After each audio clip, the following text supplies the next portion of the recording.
All right. Well, welcome to episode 41 of the Perigee Podcast. I'm your host, Chief Master Sgt of the Space Force, B9 Bentivegna. And today I have a very special guest and very special episode. Sitting across from me is our very own CSO, General Saltzman. Sir, thanks very much for joining us today. Proud to be here. Yeah. I haven't seen you in a while. I've been traveling and you were on leave. Traveling? Is that what you're doing? Because I kept getting these pictures and text messages. Sir, it was gallivanting around. with Guardians. Connecting with Guardians was all about. They're doing amazing things around the world. Yeah.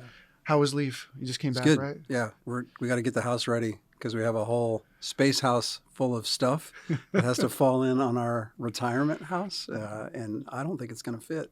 Well, you need, I think, 3 trucks just for the Christmas stuff, the decorations alone, I think. Oh, if it was only 3 trucks. If it was only 3 trucks. Yeah. I'm glad you were doing it in my office because, through the years, I don't know you've had a chance to come over here quite often. I come over when you're not here, rifle through all your stuff. Is that why I'm always missing something? So you're always missing stuff. All That's right. right. To the team, let's make sure we change the locks, please, so we can do that. But no, seriously, sir, thanks for coming over. Happy to be here. And, I was thinking 9 days away. Right? 9 days. 9 days from retirement. That's exactly right. So you ready? No. I mean, in the one hand, I'm ready because 35 years is a long time to do this. I think for those that have done it that long, it does. It takes a lot of time and energy, and to get to 35 years, proud of that. But I'm also proud that we've got the Space Force in a position to keep going, to keep moving. And so I'm kind of excited to hand the reins off, get fresh eyes on the problems. Yeah. I think that's healthy for the organization. So I'm proud of where we are, but also proud to hand it off to the next generation. Did you ever imagine this? Like, did you imagine that, when it came time for you to step away, like we all have to do, take off the uniform, that you'd be doing it as the CSO? Well, absolutely. Chief of a service? I mean, of course, yeah. When I was a cadet, I was like, I'm going to be the chief of a service. Yeah, I think that's on some of your older OPRs somewhere. That's right. No, honestly, the easy answer is there's no way to have envisioned this because the service didn't exist. The job that I'm in doesn't exist. The job you're in didn't exist way back then. So it was hard to say that I could have seen myself in this. I thought after I'd been in 5, 6, 7 years that, hey, I can get to 20 years. I could probably get to a retirement. If I could be a squadron commander and get to retirement, how awesome would that be? Yeah. That was probably about it. Everything else after that felt like bonus time, bonus. So no, I never even thought I'd be here. It's interesting because, one of the things that you've really stressed is, and I think it reflects in the officer career pyramid that we said squadron commander is kind of where, that's kind of the pinnacle, right? That's, even when I spent my time as a squadron superintendent, that's where the rubber meets the road. And that's where all the tactical, right, all the good stuff happens. And to think that back when you said, what are your aspirations, squadron commander, and it's coming full circle. Even, I hate to admit it, that was 20 years ago that I got squadron command. And I think it's still true with that retrospective hindsight. It's the greatest unit of the military. Yeah. And to be the 05 commander of that, it's the one job I feel like I had where I was directly responsible for people and mission. It kind of all comes together right there. In subsequent jobs I had mission responsibilities, but weren't as tightly connected to the people doing the mission. And so it all comes together right there. And that's why the career pyramid does kind of end there. Yeah. Superintendent, Master Sergeant, squadron commander, because that's the pinnacle, I think. Yeah. So when you look back now, 35 years, did it go by fast? There were days that were really long. I say that all the time. There's days that are long. There's even some weeks that were long. But yes, when you look back, I still feel like a captain trying to figure out how to file a travel voucher, So it does go pretty quick. Do you do your own travel vouchers? I don't. I said when I was a captain. Okay. I am not. Qualified. Neither am I. Neither am I. Yeah. It's funny that I get comments made to me. Sometimes I'll come in and I'll open up the door here in the Pentagon and I'll be doing the dial by myself, and someone will walk by and say, "Chief, they actually let you open your own. Like, you know how to do that?" I'm like, Yeah. Yeah. Yeah, of course. It's muscle memory. That's right. Dialing combos. But that's right. When we got in, there was a MPF, and you filed your own travel vouchers. You filled out paper leave forms. Holy Joe. Yeah, it feels like we really have become more of a digital service, a digital department than certainly the analog times when we grew up. That's right. As long as the website's up and running, you can get into it. As long as the system is working, you're up and running. Yeah. Sir, when you were when the president nominated you to become the next CSO, and then what your thoughts were, and then when you actually got into the seat, was it what you were expecting? I mean, was there in your head thinking about what it would be like to lead a service and then actually do it? No, it's hard to put into words. I've been thinking about this as I get towards the end, and actually trying to help CSO 3 get his mind around what this is going to look like. And it is difficult because until you're in the seat, until people are looking to you to make a decision or provide guidance or evaluate a policy, and the buck has to stop with you, there's really nobody left to turn to.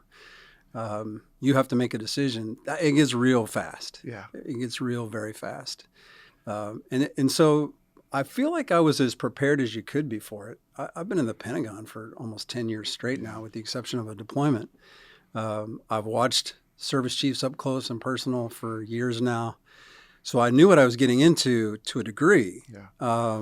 But until that burden is on your shoulders, it's hard to really put into words exactly what the responsibility feels like. Yeah. Well, you did an amazing job. Thank you. At it. So, sir, I had a lot of help. We all do. We all have a team, and that's one of the things I think that you and I talk often about is, all the advantages of having a small service, right? That connection, that relationship that we have with one another, and be able really as a tight knit group of guardians to get after the hard problem sets that we have. And you and I have had opportunities when we do go out and travel, and we get a chance to engage with guardians, and you think about, it's a room full of people, but it's a large percentage of the entire force. And I think when I talk to my counterparts, some of them are a little jealous of the fact that we're able to have that type of relationship and work so closely together because of the advantage we have as a small. There's some disadvantages we have, but that is definitely one of the strengths that we have. I agree, Beanon. I think capacity in the military services is something that's noteworthy. If you don't have the capacity to do your basic missions and functions, then you better be paying attention and trying to figure out how to get those resources or come up with a different way of doing business. But we would be remiss if we didn't recognize that there are advantages to being small. Yes. That there are, advantages to only being 3 layers removed from most senior leadership to most junior guardian on crew, right? Yeah. And so I think we just need to keep reminding ourselves that, yes, capacity, can be a problem sometimes, but boy, it's an advantage, and we should not go on the assumption that we can't do things. Yes. Rather, what can we do because we're small? How fast can we go with this? You and I spoke about with the size of the service and taking advantage of that, and then communicating intent, communicating messaging. And, in your head, you came up with a process, a way that you wanted to talk directly to guardians, to spur a conversation. So we actually have a couple of props that they're going to show. So for those of you who are only listening, I'm going to show General Saltzman here. It's a photograph. And sir, if you could just maybe talk a little bit about what that photograph is. Yeah, this is pretty cool.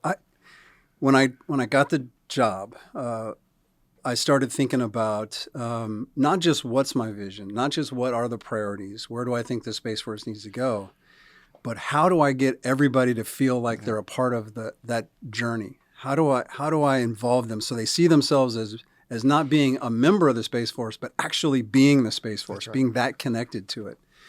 And I knew that we had such a talent pool of guardians and some really smart people out there. And I wanted to make sure they were debating the same issues that I was going to have to struggle with and debate. And of course, you get this mantle of leadership thrust upon you, and you start going, all right, well, who's done this well in the past? And I started looking up some of the old service chiefs, and I ran across Admiral Zumwalt, who was the CNO, Chief of Naval Operations, back in the 70s. And pretty tumultuous time that he was dealing with coming out of the Vietnam War, and there was a lot of things going on in terms of females in the ranks and some of the racial issues that were going on, and he knew that he couldn't solve all those issues without buy-in from the lowest levels throughout the fleet. And so he had Z-grams. Yeah. And I'm fully acknowledging that I stole that idea from Admiral Zumwalt. I borrowed it. Yeah. His Z-grams was a direct communication out to the fleet. And he wanted to make sure that they understood what he was thinking about some of the key issues, and he could challenge them, and he could. And I read some of them, and they were it was inspiring that he was willing to have that as direct a conversation as you could in the 70s with the communication and what it was. And so I stole it, and I thought a CSO notice, then I got really clever and became a C note, right? Was a way to do that. Yeah. And so I found this picture that I'm looking at here. It's Admiral Zumwalt on one of his ships, I think, in the galley. You can tell because of the red and white checkered tablecloth that's on it there. But he's got a lot of sailors around him, and they're you can tell it's an interaction. You can tell he's listening and talking. Yeah. They're engaged. They're leaning forward to hear what's being said. Yeah. And some sailor is saying, this is what the issue is, and he's pushing back on him. And that picture was inspiring. It was about having an open dialogue and trying to have it with the masses. Yeah. And so that was the kind of the inspiration behind the C notes. And the picture of me is just a similar situation in Colorado Springs, where I had an opportunity to hear some firsthand feedback from Guardians.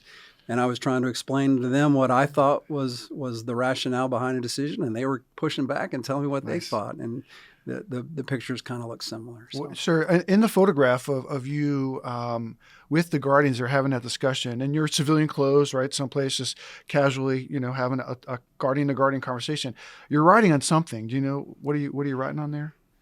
I'm pretty sure it's whatever I could grab, which was probably like a paper plate or a napkin or something. It's not important what the medium is where you convey these ideas. You have to grab what is at your disposal and sketch it out so people can see in real time that what your thought process is. Yeah. So I think I grabbed a napkin or a paper plate or something, and I sketched out what we were talking about. I think most of the individuals there are weapons school grads. I think they're all patches that you're having that conversation. And they were so inspired, I think, by that opportunity to engage with you that the medium you did choose to kind of run and have that conversation, they kept it. And what? They actually kept it, and we borrowed this. It came through security. It was locked up, but it's a framed paper plate that you were talking to them about. That's pretty cool. And they kept that, and they let us borrow that because they said, hey, we're going to talk about this on the podcast.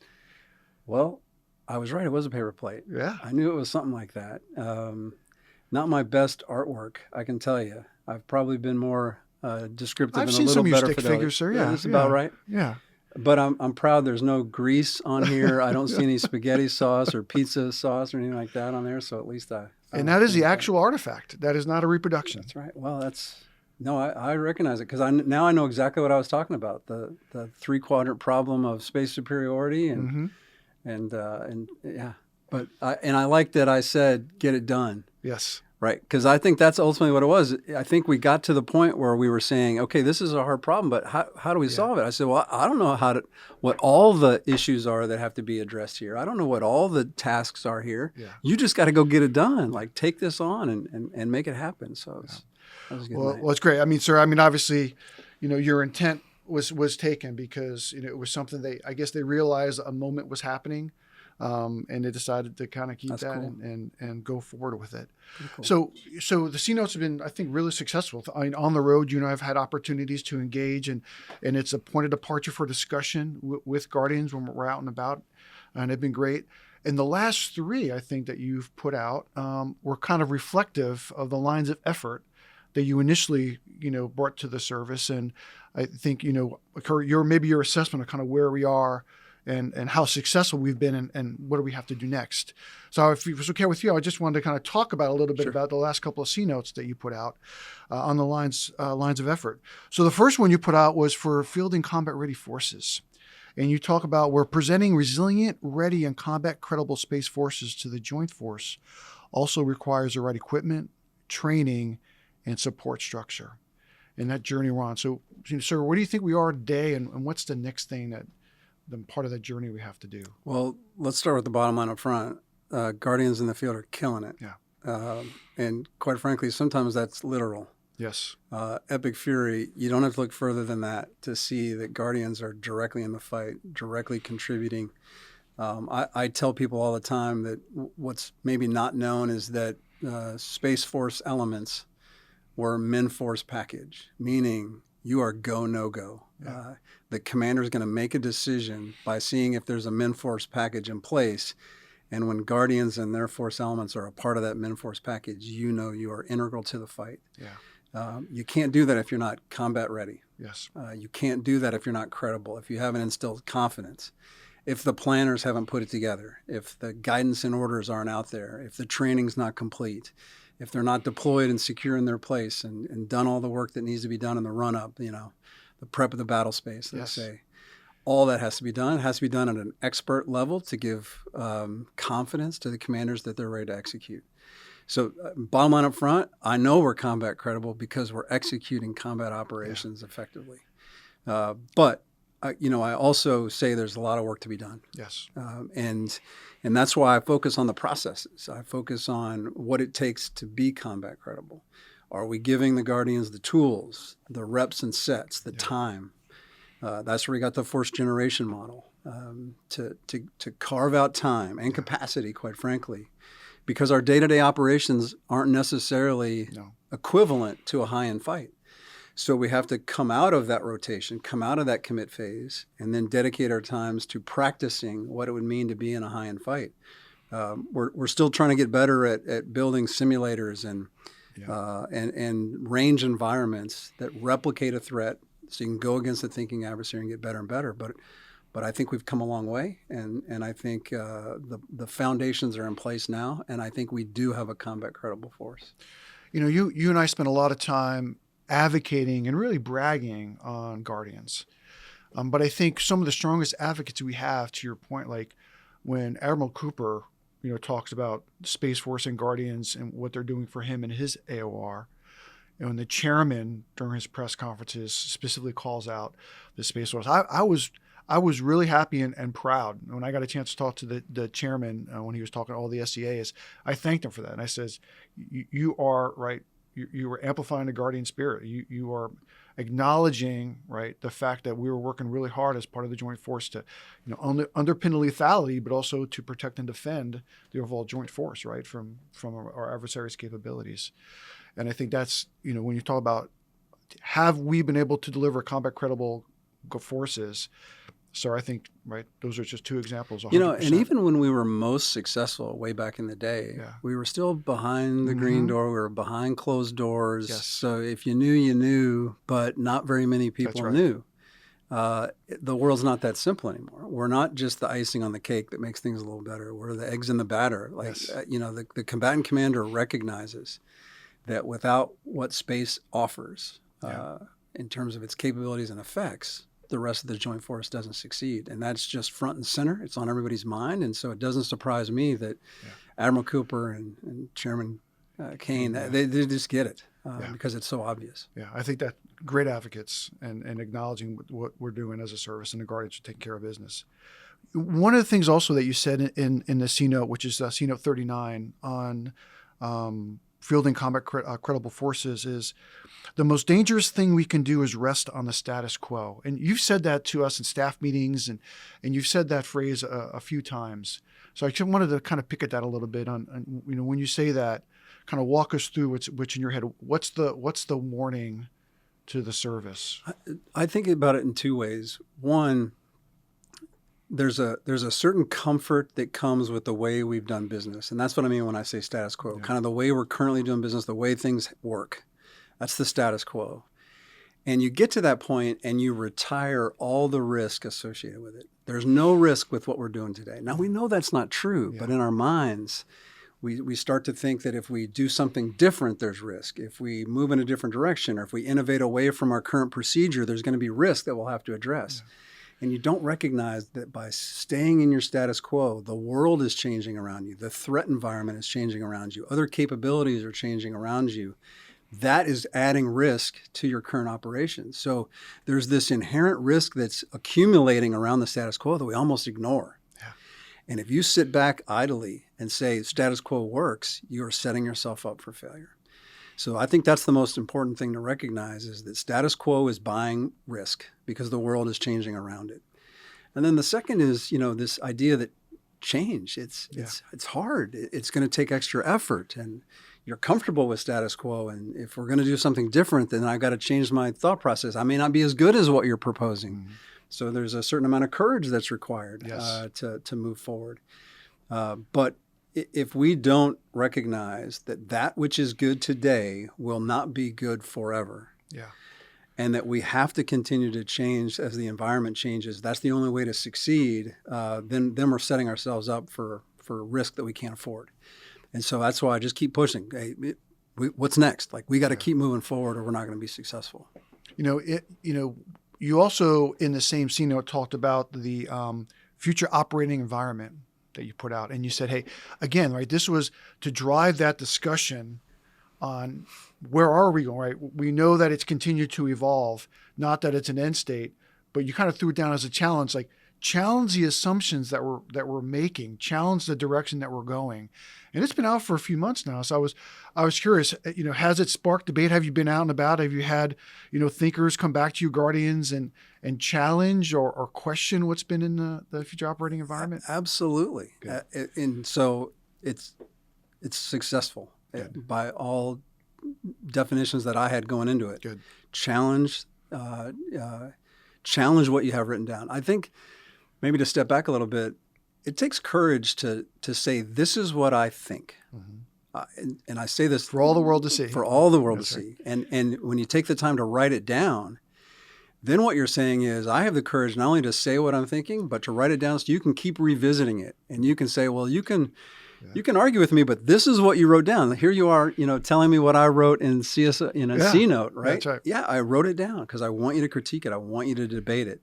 It's the only way we can move forward. And the future operating environment is to drive that debate. There's no way we can say with 100% accuracy we know what the future is going to look like 15 years from now. Yeah. That's not the point. The point is we start to guess. We start to make an educated guess based on everything we can imagine, trend analysis, data, what we're seeing, industry, other nations, and in the threat, and then document it. Say, hey, here's what a future could look like. Are we ready for this? And then I got challenges. Hey, you forgot about this part, or I think you overemphasized this, or what about cislunar? You don't cover that enough. Oh, valid. Yeah. So let's prioritize. Let's figure out what needs to be corrected and get it better the next time we take a look at it. Yeah, I think it was just a few weeks after I think you released the documents. I was TDY in Colorado Springs, and I had a young weapons officer, who was a major at the time, pull me aside and say, hey, I read that. I think you're wrong on electronic warfare and the kind of direction you're going. And I took a picture with them. I was so happy. I said, I got to send this to the CSO, right? This is exactly right what the type of culture, the type of discussion that we wanted to have. I would be scared to death if you were sending me texts from the field saying everybody agrees 100% with what's in there. I would be scared to death because that means they're not thinking.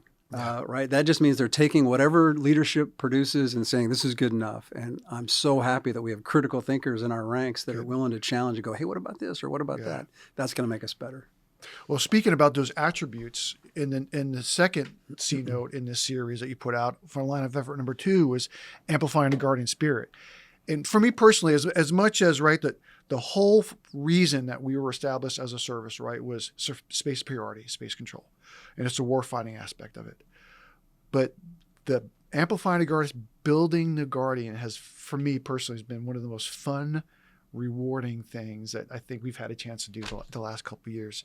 So in your C note, you used a phrase talking about the guardian DNA, which I thought was really cool. Could you describe it as, the intellect, the initiative, and the adaptability, which is part of the guardian DNA. How have you seen that evolve as you've been talking about amplifying the guardian spirit and, where we were, 4 years ago to where we are today? Well, first of all, I didn't write that on day one of my journey as CSO. Yeah. But I did come up with the idea of amplifying the guardian spirit pretty early. And so the idea originally was, hey, I just get this sense, from my time as the S3, the Chief Operating Officer at the time, the sense that people are excited about joining a new service. Yeah. People are excited about the idea that the threat that they know is real is being taken seriously, that they have a national responsibility to address this threat and protect something as vital as our space capability. Yeah. Like you just could sense it. And so the word amplify is what kind of jumped out at me, is like, I don't know why they have that feeling. Honestly, I mean, I could say, well, because there's a new service, but but what makes one person have that feeling and another not? I couldn't put my finger on it, but whatever it was, I want more of it. Yeah. Like, I just want to amplify. I just want to turn that up, turn that dial up, because that's valuable and I know it's going to be awesome.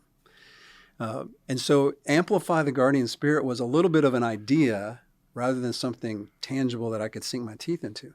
And then I started going around the units. Yeah. And it really started becoming real. And that's when these attributes of what the guardian spirit, that's when the DNA, hey, they're problem solvers. Mm-hmm. They're looking to the future. They're evaluating things, saying, how could this be better? They're questioning assumptions. They're questioning me. How dare they, right?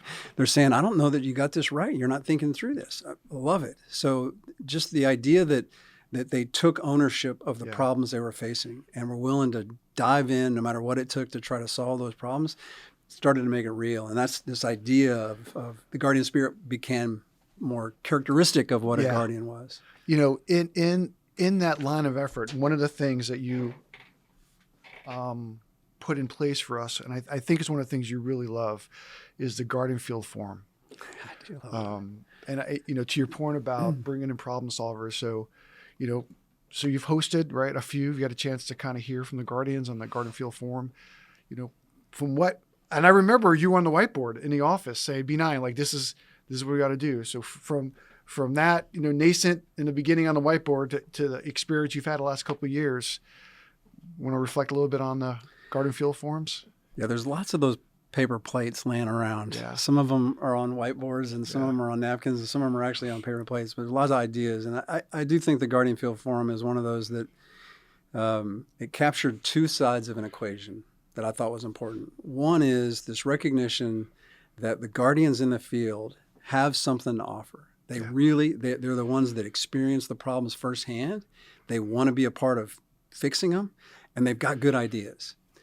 And then on the other side, there's this ivory tower we call the Pentagon, where you've got these senior leaders who have all the authorities in the world, but quite frankly, we're a little far removed from the day-to-day problems of the field. And so that's great. You got people that can solve the problems in the headquarters and people that are experiencing the problems firsthand out in the field. How do you get them together?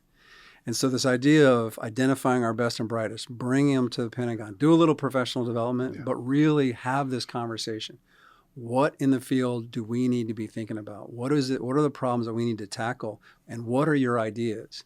And then that interaction back and forth with the senior leaders and the junior guardians has just been uplifting.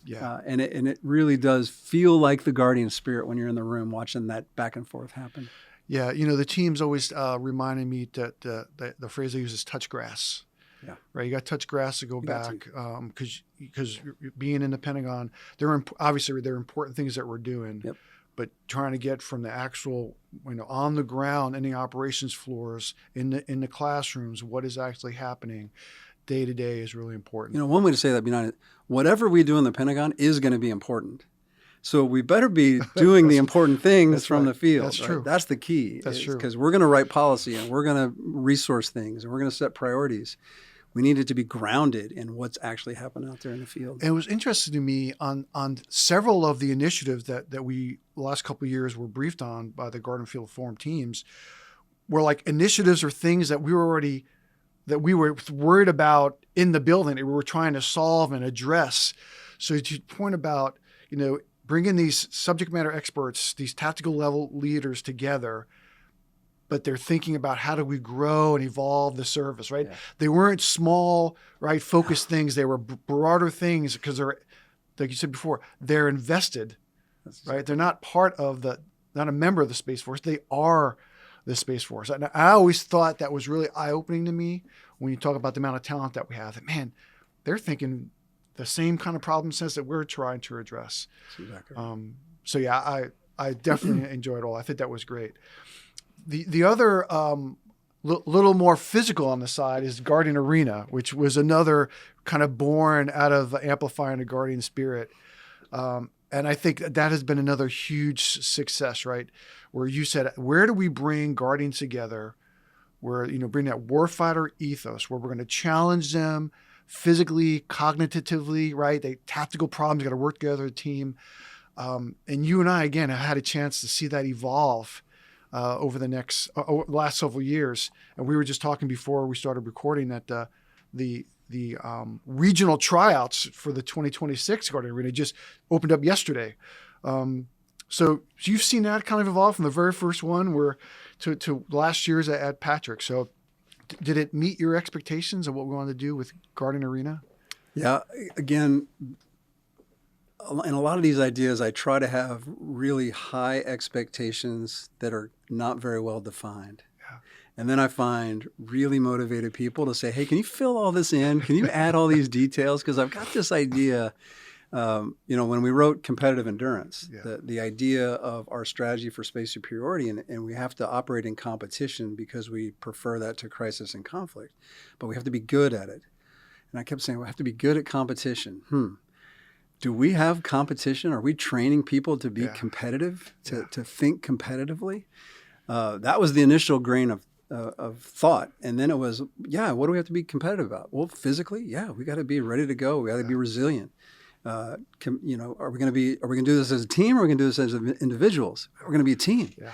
Is it mental toughness or physical toughness? Yes. Yeah, that's all right. That. That's right. And so you create this idea of a competition, again, from the ground up, from the units, representing their deltas, and then they all come together for the finals. And it's just been terrific to watch it grow.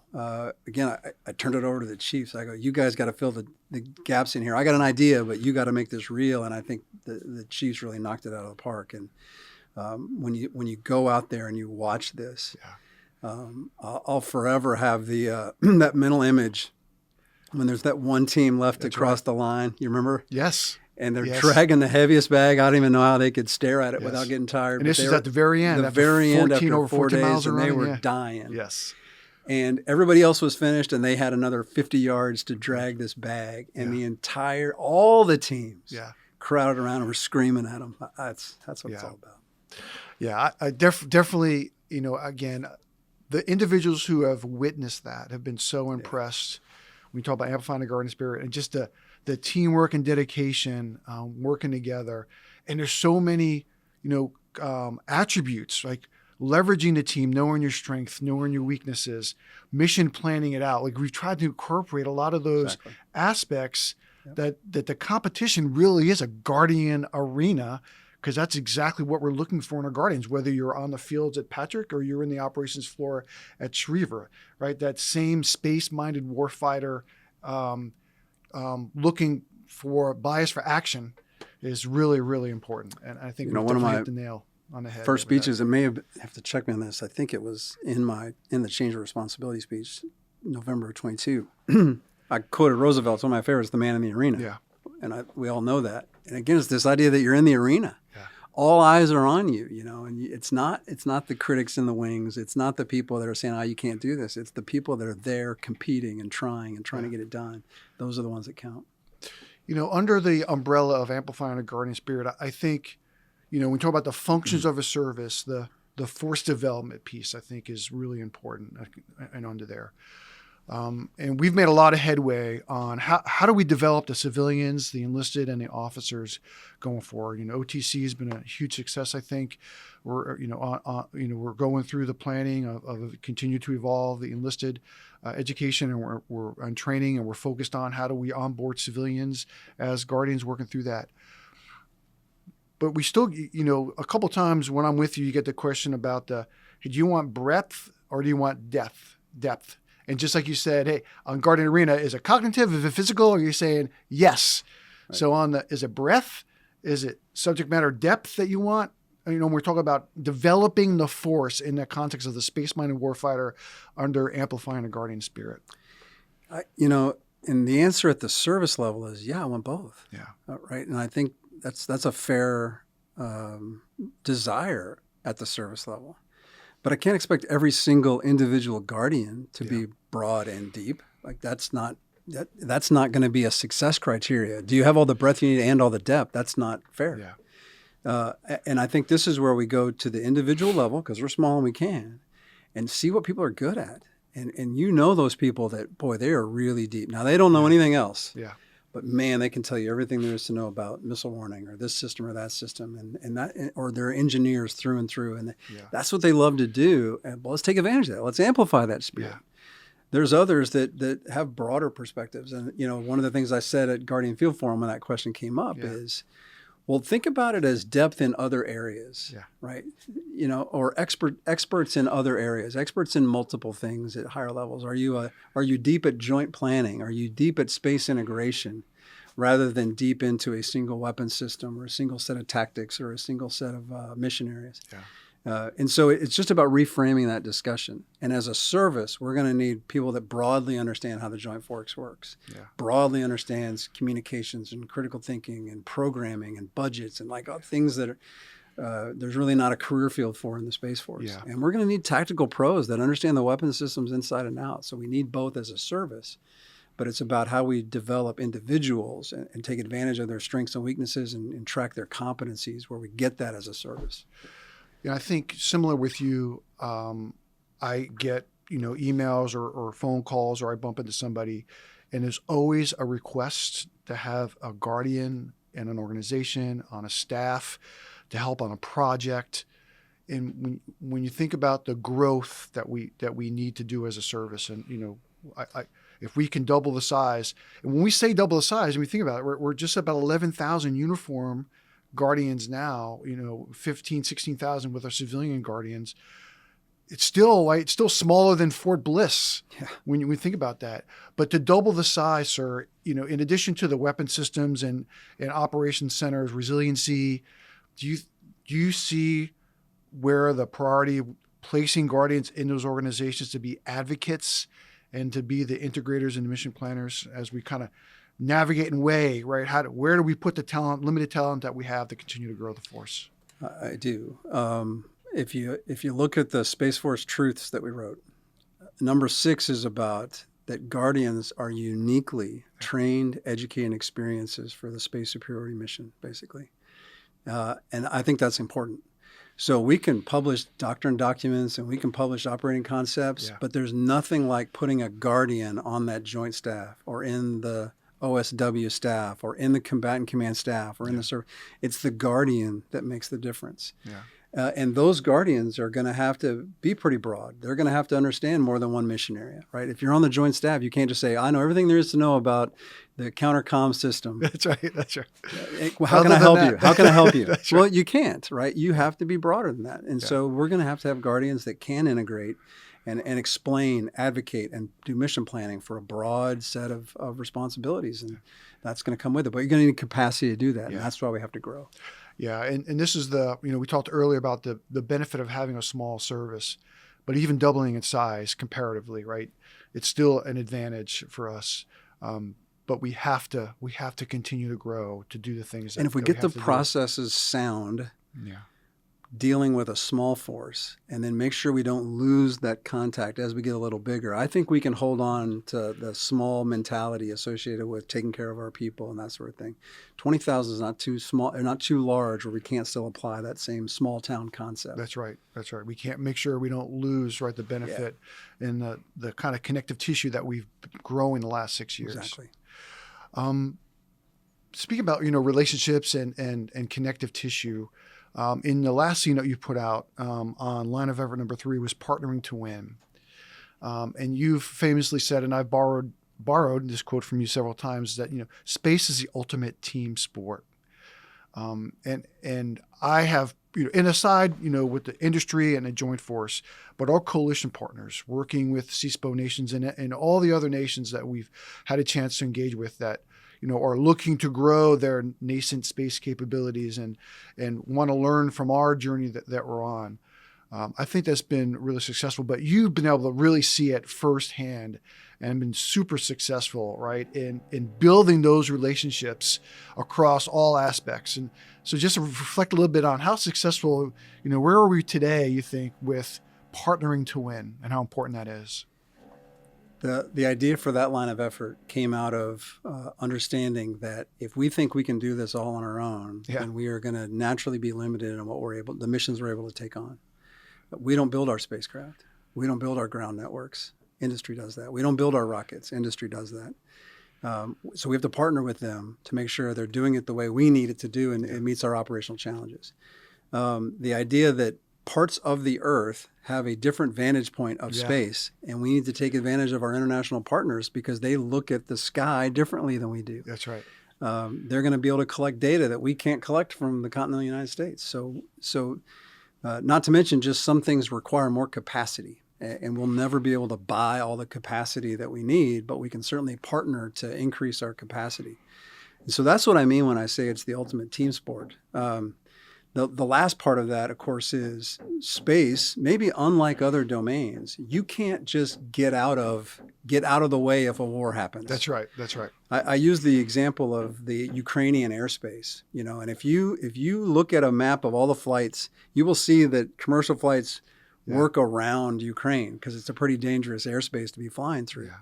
In space, if a war extends into space, you can't get out of the way. Orbital mechanics you're going to be right in the combat zone. Yeah. So therefore, since we all share the consequences, we all have to share the responsibilities. And it really does make it a team sport that we have to get right.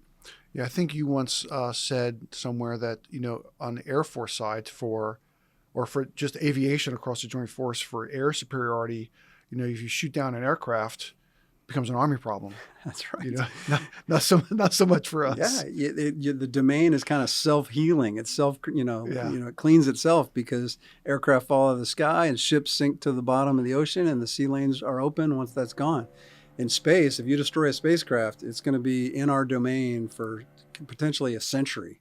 If it's in the wrong orbit. You put out the commercial space strategy, and again, it was a completely different I think vantage point of perspective on how do you integrate not only not like bolt on what industry can do, but operationally, right, bring industry in and make plans and decisions based on what we can partner with industry to do. Where have you seen the benefit of that philosophy? And because I think it's kind of a change from traditional thinking that we had. Well, so it started with making sure we understood what is the appropriate role and functions of the government that the Space Force needs to hang on to versus what could we allow industry to perform for us? What could we buy as services as opposed to performing the function as a government entity? We haven't had to ask those questions for a service in a long time. We kind of sorted it out in the Air Force, and certainly centuries of experience in the Navy and the Army have allowed them to figure out what's appropriate for the government to do and what can they let industry do for services. We just didn't have that experience.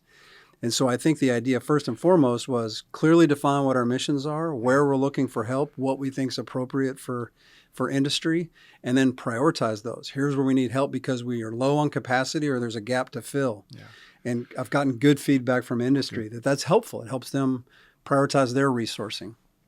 Yeah, when I think about the development, going a little bit back to amplifying the Guardian spirit and what are the opportunities that we provide Guardians, and we talked about education with industry and fellowships, and how do we close any of those seams and gaps that maybe we're having with industry specifically is really important. And that's something, at least from my office, that I'm continually challenging the team and say, hey, what are the experiences and the opportunities that we can give Guardians and partner and take advantage of, right? Some of the technology and some of the processes, some of the operations centers, right, or cybersecurity systems, right, that industry has. To say, hey, let's send a Guardian over there and learn from industry and then have them come back and help us maybe fix a pain point or at least strengthen that relationship as we go. And I think it's a great opportunity and a philosophy for a service to have where we're going. Well, the technology is changing so fast, the industry is changing so fast, we would be woefully out of date if we didn't do that. We have to deploy our guardians into industry where the leading edge of technology is unfolding. If you're a tank commander in the Army, maybe the commercial market doesn't have as much to offer you because you're not going to move as fast away from what you do inside the service. But that's just not true in space right now, and we've got to stay out there on the leading edge of the technology. Yeah, the other part with the partnering to win and with industry specifically, even academia, but our PMA, right, the full-time, part-time guardians, and we've had several conversations about, just the single component model. And I think that's another great opportunity for partnership with, where part-time guardians want an opportunity to go out to academia and maybe teach or work in industry or in another organization, but they're still part of the guardian team. It's not a separate component to be able to do that. I think as we work that out, as we, continue to bring more and more part-time guardians on, I think we did our first couple last month. I think, sir, that's going to be another, great way to strengthen that partnership with all the other entities that, we need in order to, team sport for space superiority. Several hundred part-time positions. Yeah. In any other service, that would be rounding error. Yeah. For us, that's a big chunk of our formations. It is. Which means that because they're part-time guardians, they're going to be full-time something else. Mm-hmm. And we're going to hire people that bring full-time something else in that's value added to us. And they're going to bring that experience. They're going to bring that expertise. And then they're going to be a part of our formations. Even if it's on a part-time basis, we're going to benefit from those. And I think it's a very valuable model, I think, for us going forward. Yeah, I'm excited, as we continue to implement that and see the advantages that we have on both sides as we go through it. Well, sir, I think we're coming a little running to the end of our opportunity to sit here. Let's just stay here. Come on, let's just keep I know, talking. Right? This is fun. Otherwise, we got to go back to work. I know. I think there's an L2 meeting you have to go to. I'm sure there is. Sir, 35 years. We talked about a lot of the amazing lines of effort and everything that you were able to accomplish right while you were here. Looking back now, if you were to go back and give, Lieutenant Saltzman with his history major, coming into this business and, starting out in the military, what advice would you give? Well, I wouldn't try to talk to that kid. He was hard-headed and not worth the time and energy. But for young people coming into the service now, I think I would offer, don't get too enamored with a particular pathway to success. It's one thing to say there's a career path. It's another to be beholden to a certain set of things that you feel like you have to do or you're not going to be successful. I think if anybody could learn from me, I'm a service chief and there was no real definite path. I was an ICBM operator for 4 years, never to do that again. I went to the NRO, failed that twice, kept coming back. The first time I was in an operational system for space was as the group commander at Buckley. Yeah, I remember that. Yep. So I think it's don't get too enamored with any particular paths. I think it's have a good time because it's the journey, not the destination.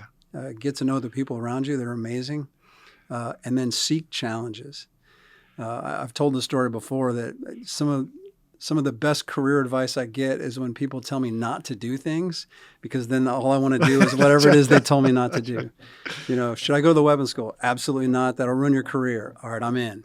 That's right. Yeah. Where should I go to War College? Oh, you should go to National War College. Okay, I'm going to Harvard. Like whatever the advice was, I felt like the challenge was somewhere else. And so find the challenge, find the toughest job you can do. Yeah. Do a great job at it, and things kind of work out. That's what I would say. That's great advice. That's great advice. So, any sneak peek into what's next on the Saltzman's journey? You and Jennifer, have you thought about? Yeah, other than maybe taking a break. We'll take a little bit of a break. We'll go back to Kentucky, our hometown. We're from the same hometown, so we'll go back there. Look, this gets in your blood. I'm not leaving. I'm going to contribute however the Space Force needs me to contribute for as long as it'll be useful to them. Yeah. It'll be in a different capacity, and I'll try to help industry. I'll try to help policymakers. I'll try to help anybody that needs anything I learned along the way. I'll be there to contribute, but it'll definitely be from the outside looking in, cheering on all the way. That's right. But from the outside looking in. Well, sir, I appreciate it. So, hopefully, I think we talked earlier about, maybe this will be the episode that has the highest, listening if ratings. If it's not, it's probably your fault. I think it is. I'm going to hold you responsible if we're not the highest rated show. But assuming, sir, the thousands of guardians and listeners that we're going to have, any parting words of wisdom or anything you want to no words of wisdom. Drop the mic with? One of the things that I keep getting asked is, do you have any regrets? And in all honesty, it's not because I've done everything right. It's because it's not useful. Having regrets, we're going to make mistakes. The key is, are we moving forward? Yeah. And I think as long as we continue to think we are building something that matters, and tomorrow's going to be better than today because we're going to make it a little better. Yeah. Find the challenges, test the assumptions, come up with answers, and move out. And I think that's what I see. That's that guardian spirit that's out there. I think we've done a pretty good job of laying the initial bricks of the foundation. I think there's some solid things to build on, and now it's just about that mindset to keep building, keep making things better, take advantage of that guardian spirit. Well, sir, thank you very much for everything. Thanks for giving Kathy and I this opportunity to serve along you and Miss Jennifer these last couple of years. Oh, thanks for being a great team. Thanks for your 35 years of service, and I wish you the best of luck in retirement. I hope to see you again soon, sir. Thanks, Jim. Thank you so much. Thank you. All right, listeners, thanks for tuning in and listening to the Perigee Podcast, and I will talk to you again soon out here.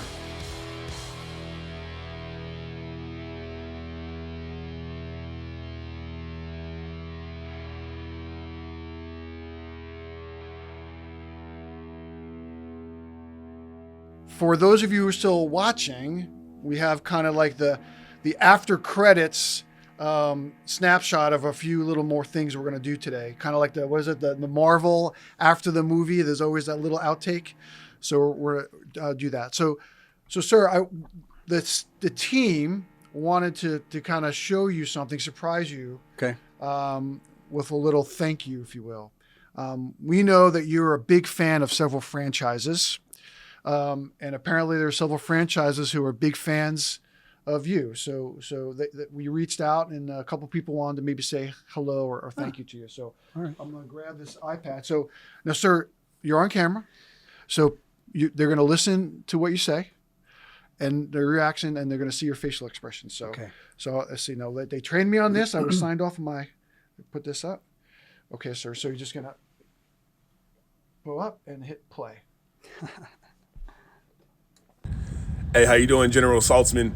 This is Bijan Robinson here, man. And hey, I just want to say congratulations on retirement and 35 years of service. That's amazing. That's such a blessing, and God is so good. But hey, man, I hope you and Jennifer have this amazing next phase of life, and that you guys just really just enjoy the fruits of each other and the fruits of everybody that supports you, and all of us at the Falcons who support you. So I know you guys say Semper Supra, but we say rise up. And hey, it's just two models that just go together perfectly and that just sound amazing together. So, hey, man, I just want to say thank you for all your service and thank you for all you do. And I hope you have a great one, and hope to see you soon, maybe at a game or something. But stay blessed and rise up, man. Awesome. All right, sir. So I'm going to stop this real quick. What a great running back, huh? This is the year. So he invited you to a game. So that is on camera. He said, come out to a game. Love it. So I'm going to do that. I want to be there. Now, okay. So, sir, from Bowling Green. Yeah. Right? Went to school in Boston. True. Atlanta Falcons fan. That's right. It's tough. Yeah. When I grew up, there were 3 channels on television. So for all you Guardians out there that struggle to find something to watch on TV. That's right now. Yeah. There were 3 channels. And so on Sundays, you could either watch the AFC on one channel or the NFC on the other, and you got regional coverage. So I either watched the Bengals or I watched the Falcons. And so I fell in love with the Falcons in the 70s and have been a fan ever since. So that Super Bowl with the Patriots was one of the low points of my personal adult life. But we will soldier on. And now we got players like Bijan Robinson. We're going to be in good shape. So, but that's what people are so passionate about sports, because you never know. You never know. Right? Just like in Look, space. nothing makes you more resilient than watching your team lose. You never know what's going to happen in the future. Exactly right. So, all right, sir. So we have another individual who wanted to kind of say a little something to you. Oh, jeez. Hey, Chance, what's going on? This is Big Papi, David Ortiz. I just want to tell you congratulations. 35 years in the military, man. That is awesome. Thank you for the service. Thank you for everything that you have done for our country. God bless you and enjoy retirement. Awesome. Big Papi. Yeah. A hero of mine. And from Boston, right? Yeah, absolutely. Yeah. So I am a Falcons fan, but Red Sox, like live and die by the Red Sox. Yeah. So going to school there, my first apartment was 3 blocks from Fenway Park, and as a cadet, I got the little red reserve ID card. When you're a cadet, you get a reserve cadet. Do you get a reserve ID card? Not anymore. See, all the good benefits are gone. So I got a reserve ID card, and you could get in for $5 to the games if you showed your reserve ID card.